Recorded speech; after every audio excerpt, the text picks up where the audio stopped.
দেৱসেনা ইমান ঠাণ্ডাখনত তুমি হাত মোজা কেলে পিন্ধা নাই? তহঁতৰ মানুহকেইটাক এযোৰ খুজিলোঁ কিন্তু এযোৰহে পিন্ধাই দিলে মোক হাতকাৰি। এইডালে কি ঠাণ্ডা গুচিব হে? এইডালে ঠাণ্ডা গুচিব।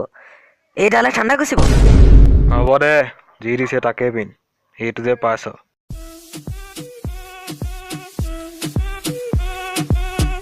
এইটোলৈ চা কেপি মিলাই আছে। কোনটো চাওঁ?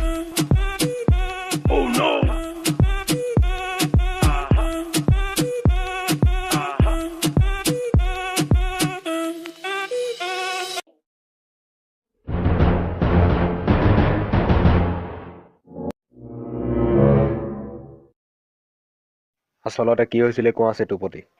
মহাৰাজ, আপুনিতো জানেই মই পইচা বেছি নাথাকে বুলি মোৰ ওচৰত।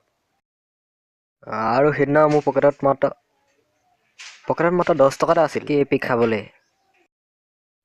চাওক না, এই মোক ভয় খুৱাই আছে। কি হ'ল? বাহু বুলি তই পোকে খোৱা গৰুতে কেলে ঘূৰি ফুৰিছ এনে?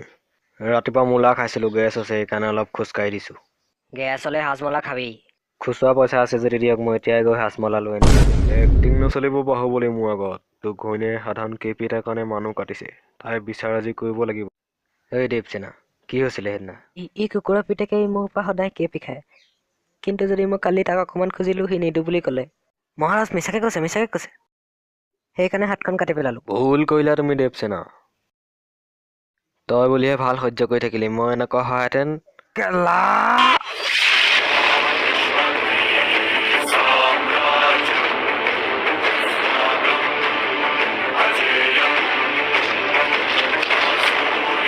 ই আগতে মোৰ পৰাও কেপি খায়, মোক কিন্তু ঘূৰাই নিদিয়ে।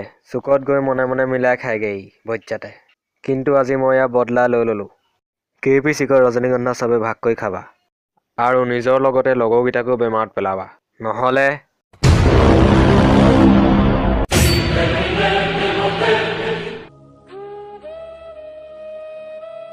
বেয়া বস্তু ভাগ কৰি খাওক, নিজেও মৰক আনকো মাৰক।